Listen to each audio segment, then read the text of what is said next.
Do you think I still deserve happiness? That was the first thing she asked him. A blind date, a small cafe, and two people who almost ran from each other before anything even began. She tried to slip away the second she realized he had seen the truth she'd been hiding, the prosthetic arms, both of them, the result of a manufacturing accident that took not just her limbs, but her fiancé and every belief she had about being loved again. The Copper Leaf Cafe smelled like warm coffee and cinnamon as Warren Flincher sat by the window, his drink untouched and his nerves pounding. She said she would arrive at 2 o'clock, and when his phone buzzed with a message from his sister, "You better not have bailed," he almost wished he had. He didn't feel whole enough to offer anyone anything. Then he saw her. Kelly walked slowly down the sidewalk, each step deliberate, her blonde hair tied back, and the mechanical arms catching the sunlight. She looked exactly like her photos, only the photos hadn't shown how much she was hiding. When she entered, their eyes met, and everything shifted. Fear flooded her face, real fear, and she backed toward the door as if escaping a disaster. Warren was on his feet instantly. "Wait," he said gently, reaching her before she could slip out. "Please don't go." Her eyes filled with tears. "I'm sorry. This was a mistake. I thought I could do this, but look at me. How could someone like you possibly want?" "Then help me understand," he said softly. "We don't have to sit down. Just talk to me." A tear slid down her cheek. She tried to wipe it against her shoulder but couldn't reach. The clumsy movement broke her. "I can't even wipe my own tears," she whispered.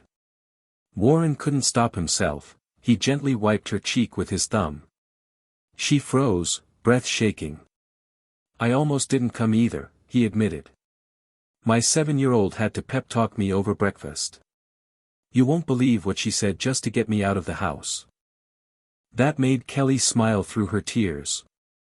People in the cafe had started watching, so Warren suggested something calmer, a walk at Hidden Creek Beach. She hesitated but finally nodded. "Okay, the beach." They walked slowly along the quiet shoreline, the afternoon sun turning everything gold. Kelly moved carefully through the sand, concentrating with every step. She finally spoke. "I lost my arms in a textile plant accident. Machine malfunction.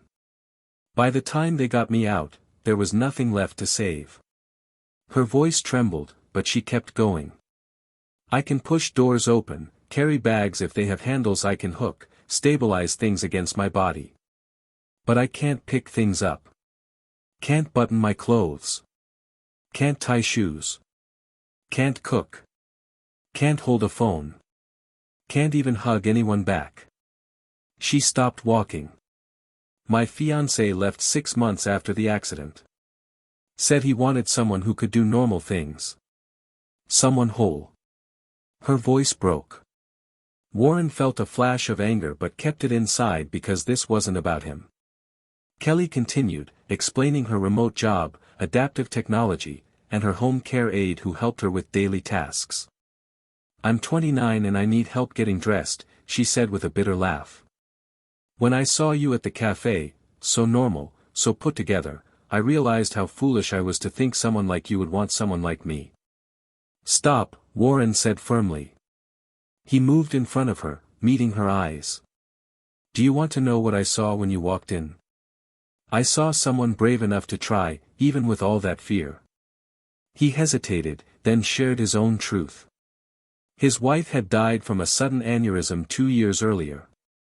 One moment she was making breakfast, and the next she was gone. Their daughter Iris had been only 5. Warren explained how he had spent 2 years trying to hold everything together, learning to braid hair, cook meals she'd actually eat, and answer heartbreaking questions about why mommy wasn't coming home. Tears filled his eyes as he spoke. Kelly listened, stunned. "So when you ask how someone like me could want someone like you," Warren said quietly, "I see someone who wakes up every day and fights a world that wasn't built for her. Someone stronger than she realizes."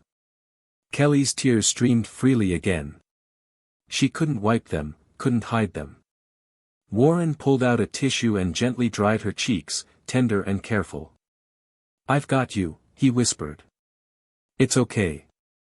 They stood quietly, waves rolling behind them and the sun dropping toward the horizon.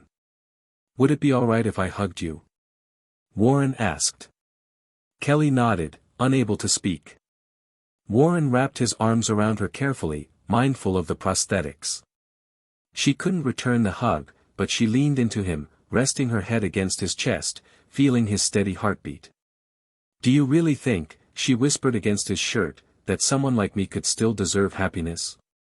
Warren pulled back just enough to see her face.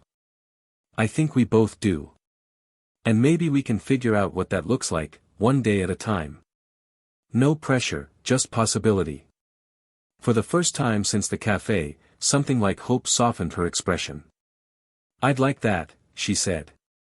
Their second date was at Bella Vista, a small Italian restaurant on the edge of town. Warren arrived early and chose a quiet corner table. Kelly appeared right on time, wearing a simple blue dress with long sleeves that hid most of her prosthetics. Her smile was less guarded. "Hi," she said. "Hi yourself," Warren replied, pulling out her chair. The first challenge came when the waiter brought bread and olive oil. Kelly hesitated, frustration flickering across her face. "May I?" Warren asked gently. "Please," Kelly said. He tore off a piece, dipped it, and held it near her mouth. She took a bite, and both of them froze for a moment at how intimate it felt. "Is this weird?" she asked. "I don't know," Warren admitted. "Does it feel weird to you?" Kelly thought about it. "No. It feels like, you're not making a big deal out of it." "Then it's not weird," Warren said. "It's just us figuring things out." When their meals arrived, chicken marsala for her, carbonara for him, Kelly explained quietly, "I usually use a straw for drinks. Lifting cups is hard. And food," she gestured at her plate. "I have adaptive dishes at home. Restaurants are always tricky." "What helps?" Warren asked, his tone calm. "Someone cutting things into small bites. And not making it awkward." "I can do that," he said simply. He cut her chicken like it was the most normal thing in the world. Kelly's eyes brightened. Perfect. They talked through dinner, her work as a data analyst, his job at the hardware store, Iris's obsession with butterflies. Warren fed her bites when she nodded, and soon it felt natural. During dessert, Warren gently asked about the accident. Kelly explained the malfunction in the textile press, the crushing injuries, the 10-minute rescue, and the surgeries that led to amputation. She told him about waiting 6 months for prosthetics, about learning to live without arms, and about the fiancé who slowly drifted away under the weight of caregiving. "He said he fell in love with someone independent," she whispered. "Not someone who needed constant help." "He was a coward," Warren said quietly. "Maybe, or maybe he was just being honest about something most people would feel." "No," Warren said, voice firm. "Not most people." Kelly studied him. "Why are you so certain?" "Because I've needed help," Warren said. He told her about the months after Colleen died, how his sister Paige had moved in, cooked, cleaned, made sure he and Iris functioned. "She told me something I'll never forget," Warren said. "She said, this is what love looks like. Showing up when someone can't manage on their own." Kelly's eyes filled again, but her tears were softer this time. "I think I'm starting to believe you," she whispered. "Maybe I do still deserve happiness." "You do," Warren said. "And I'd really like to help you find it, if you'll let me." Their third date was a walk through Lithia Park. Kelly was more relaxed, her step steadier. "I can't hold hands," she said apologetically. "The prosthetics don't work like that. They're tools, not hands." "Then we'll find another way," Warren said. He gently hooked his arm through hers, letting her prosthetic rest in the crook of his elbow. "How's this?" Kelly looked down at their linked arms and then up at him. "Perfect. They walked in comfortable silence, the creek bubbling beside them. Warren felt something settling inside him, something he hadn't felt since Colleen. Maybe peace. Or the beginning of it. "Can I ask you something?" Kelly said. "Anything." "What made you say yes?" "To the blind date." "To me?" Warren smiled faintly. "My sister made the dating profile without asking. I wasn't ready.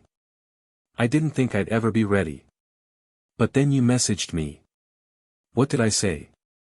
Kelly asked. "You quoted a line from a book," Warren reminded her. "Still learning that it's okay to take up space in the world." It hit me. After Colleen died, I felt like I was just taking up space too, like I was moving through life, but not really living. And then there you were saying the exact thing I'd felt but never knew how to say. Kelly nodded. "It's from a memoir. A woman survived a house fire. Her family didn't. For years she felt like she didn't deserve to exist, so she made herself quieter, smaller, almost invisible, until someone told her she didn't have to apologize for being alive." "Do you still feel that way?" Warren asked softly. "Like you owe the world an apology just for existing?" "Sometimes, most times," Kelly admitted. "I watch people do normal things, holding cups, typing, opening doors, and it hits me that I can't do any of it. I feel like a burden. Like I'm asking the whole world to adjust for something broken." Warren stopped walking and faced her. "You're not broken. You're different. That's not the same thing." "Aren't they?" she whispered. "No. Broken means you need fixing to have worth. Different just means the world has to make room. And Kelly, it should make room for you. You deserve to take up space." Kelly's eyes shimmered. "I'm falling for you," she said suddenly, the words spilling out. "And it scares me. What if one day you wake up and see how much work I am? What if?" Warren kissed her. Soft, brief, but full of meaning. When he pulled back, she stared at him in stunned silence. "I'm falling for you too," he said. "And yes, it's scary. But you know what's even scarier? Not taking this chance and never seeing where it leads." Kelly leaned into him, resting her forehead against his chest. "Okay," she whispered. "Let's see where this goes." 3 months later, Warren knew it was time for Kelly to meet Iris. He talked about Kelly so often that his daughter had started teasing him. "Daddy, when do I get to meet her?" Iris asked one Saturday as her curls slipped out of his attempted ponytail. "Soon," Warren promised. "The timing's been right forever," Iris declared. "You're just scared I won't like her. But I already know I will because you smile when you talk about her. The real smile, not the pretend one you use for Mrs. Ruth." Walking toward the park now, Warren's heart pounded, not because he doubted Iris, but because he wanted Kelly to feel safe and loved. "She'll ask questions," he warned. "Very direct ones." "I prefer direct," Kelly said, though her voice trembled. "It's the tiptoeing that feels worse." They spotted Iris immediately, a blur of curls and excitement racing toward them. "Kelly!" Iris shouted, stopping right in front of her. "Hi. Daddy told me about you." Then she noticed the prosthetic arms. Her face showed only open curiosity. "Whoa. Those are so cool. Are they heavy? Can you pick things up? Do they make robot sounds?" "Iris," Warren started. "It's okay," Kelly assured him, kneeling to Iris's height. "Yes, they're heavy, about 5 pounds each.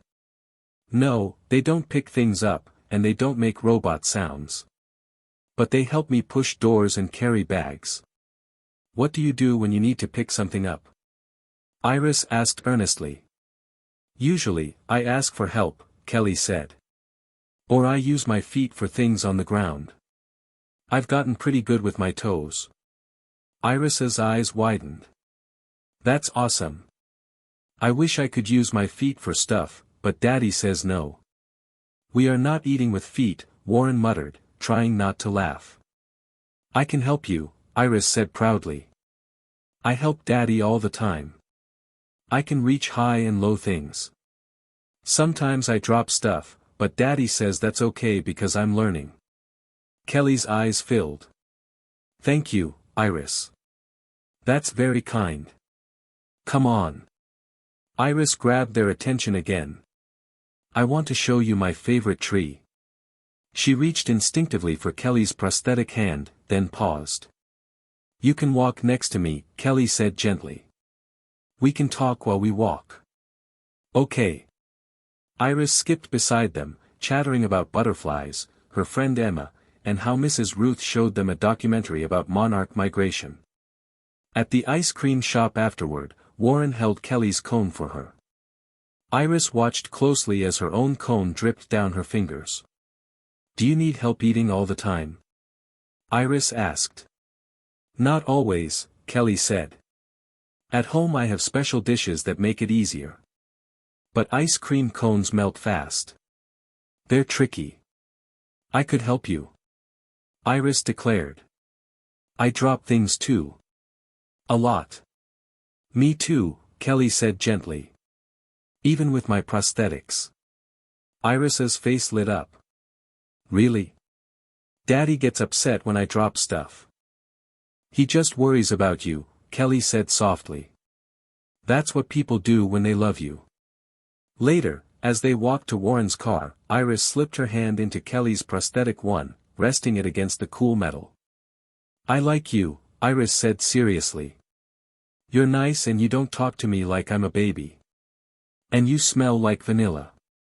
Can you come for dinner sometime? Kelly glanced at Warren. I think that sounds perfect, he said. Driving Kelly home later, she stared out the window quietly. You okay? Warren asked. Your daughter is amazing, Kelly said.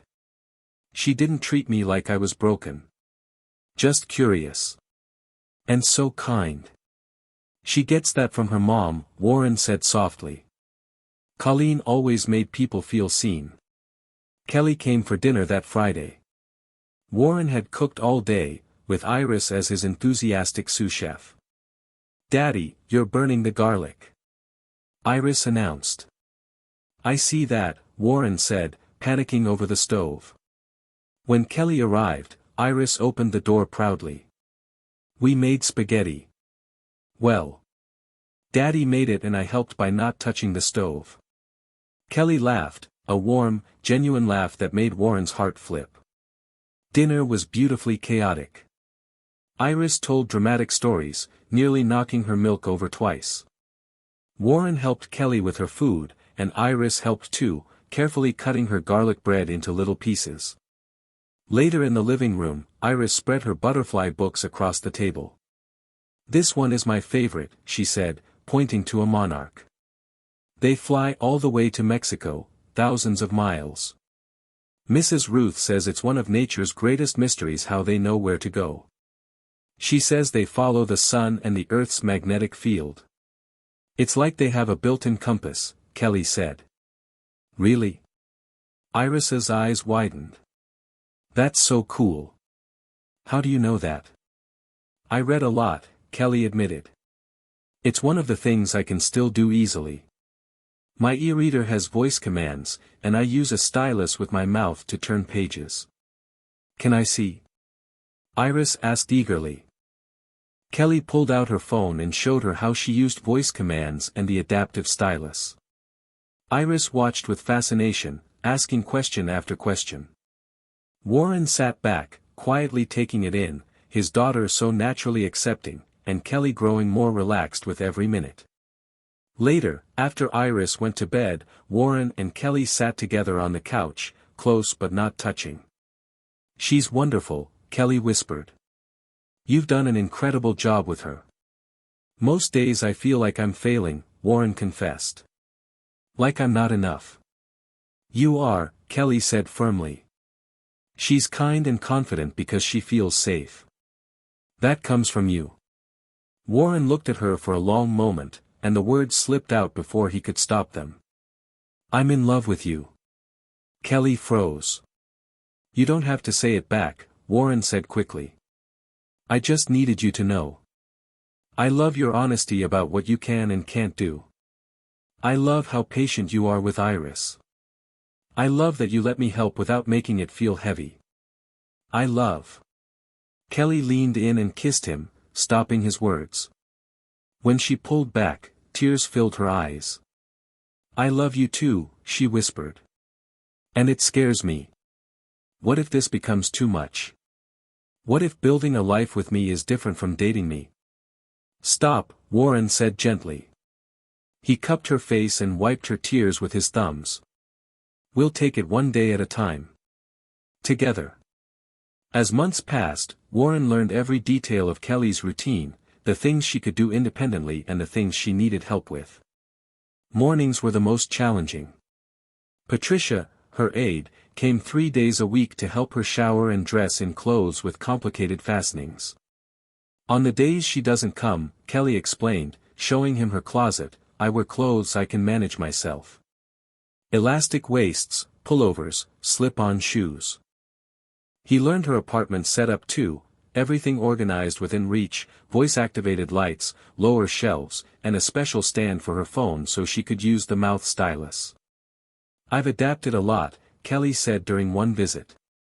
"I can open the fridge by hooking my prosthetic through the handle. Use voice controls.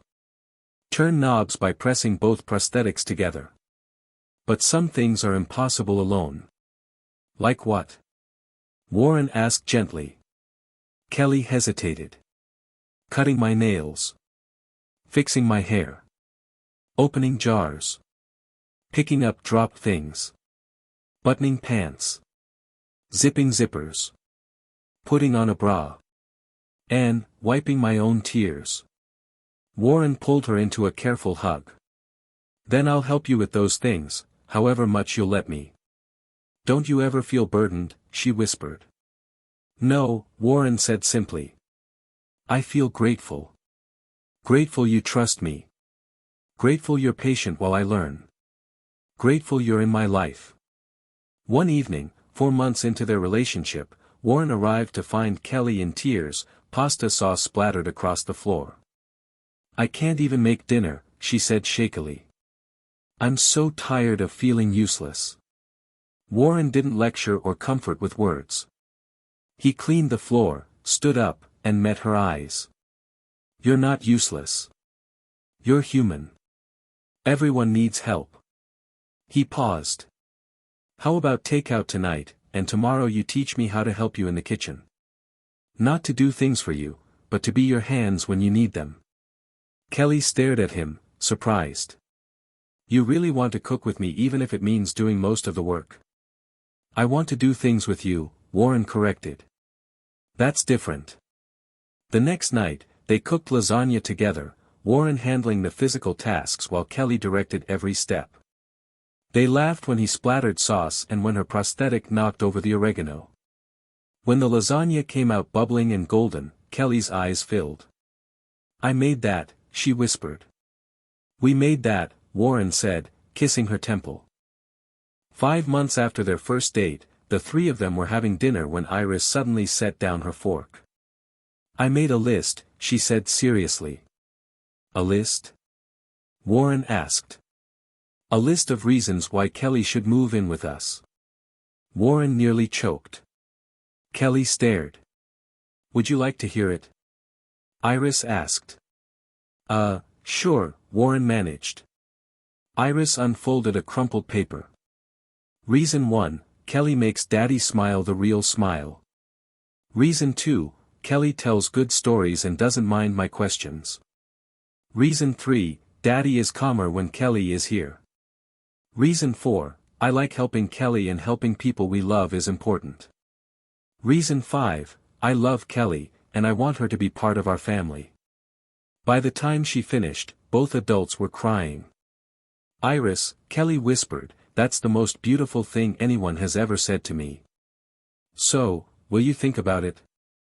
Iris asked hopefully. Warren took a steadying breath and turned to Kelly. She's right, he said. I love you.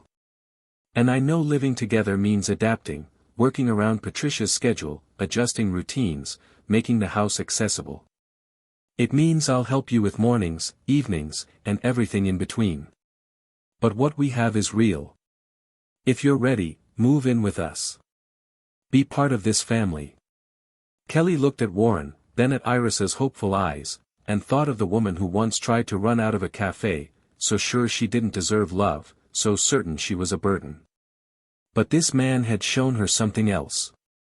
Love wasn't about perfection or independence. It was about being seen fully, and chosen anyway. Yes, Kelly said, her voice steady even as tears streamed down her cheeks. Yes, I want this. I want us.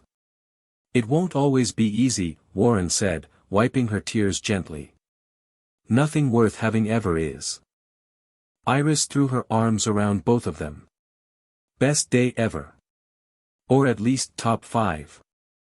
Warren laughed, and Kelly felt the warmth of it against her shoulder. For the first time in 4 years, she felt whole, not because anything had been fixed, but because she had finally found people who loved her exactly as she was. Moving in together turned out to be both simpler and harder than Kelly imagined. Simpler because Warren and Iris made space for her without hesitation, lowering hooks, adjusting shelves, clearing room for her adaptive clothes. Harder because it meant her vulnerabilities were visible every day. Warren learned her mornings. Patricia arrived at 7 on Mondays, Wednesdays, and Fridays to help Kelly shower and dress. On the other days, Warren stepped in, gentle hands washing her hair, steady patience as he helped her into clothes, quiet ease as he brushed her teeth when she asked. "Does this bother you?" Kelly asked one morning as he helped her into a bra. "Helping me with things I should be able to do alone." Warren paused, looking at her reflection. "Kelly, look at me. I don't do any of this because I have to. I do it because I love you. These moments, they're a privilege. You trusting me means everything." Her eyes filled. "I'm still learning to believe that." "Then I'll remind you every day," he whispered, kissing her temple. Iris adapted too. She learned how to hook grocery bags onto Kelly's prosthetics when they were light, and carry them herself when they were heavy. She learned to ask before helping. She learned to step back when Kelly wanted independence. One afternoon, Kelly struggled with a jar of pasta sauce, bracing it against the counter. Iris stood in the doorway. "Need help?" "Yes," Kelly said, frustrated. Iris popped it open with ease. "Mrs. Ruth says everyone needs help sometimes. She says the bravest people ask for help when they need it." Kelly's eyes softened. "Your teacher is very wise." "She's okay," Iris said honestly. "But you're braver than anyone in my whole school." Kelly had to step into the bathroom to cry.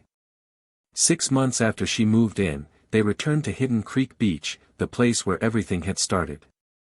Iris ran ahead collecting shells while Warren and Kelly walked slowly, his arm linked through hers. "Do you remember what you asked me that first day?" Warren said. Kelly smiled. "I asked if you thought I still deserved happiness. And was I right?" Kelly watched Iris spinning in the sunshine, laughing freely. She thought of their routines, their quiet mornings, Warren's hands helping her with everything from buttons to tears. She thought of the difficult days when frustration overwhelmed her, and how Warren never tried to fix her, only stayed, steady and present. "You were right," Kelly said. "I do deserve happiness. And I found mine with you." Warren stopped and reached into his pocket. "I have something for you," he said. Kelly's heart jumped. "It's not what you think," he added quickly, opening a small velvet box. Inside was a delicate silver necklace with a butterfly pendant. "I'm not proposing. Not yet. When I do that, I want the moment to be perfect. And I want you to feel completely sure. This is just a promise. That I'm here. That I choose you every single day." Kelly's tears fell again, and Warren wiped them gently. May I put it on you? He asked. She turned, and he fastened it around her neck. When she faced him again, the butterfly rested just above her heart. It's perfect, she whispered. Iris appeared beside them, breathless. Are you being mushy again? She asked with a grin. Here, Kelly, I collected shells for you. They're for your shelf. Will you put them in my pocket? Kelly asked. Of course. After placing the shells carefully, Iris looked up at both of them. I love our family, she said softly. We love our family too, Warren said, pulling them into a group hug, his strong arms, Iris's small ones, and Kelly's prosthetics that couldn't hold them back but didn't need to, because she was held completely. Standing there on the sand, Kelly thought about the question that had once terrified her, do you think I still deserve happiness? Now the answer lived in moments like this, real love, shared routines, small acts of help offered freely, and the courage to believe she was worthy exactly as she was. Not someday. Not once she was fixed. But right now, in this life they were choosing together.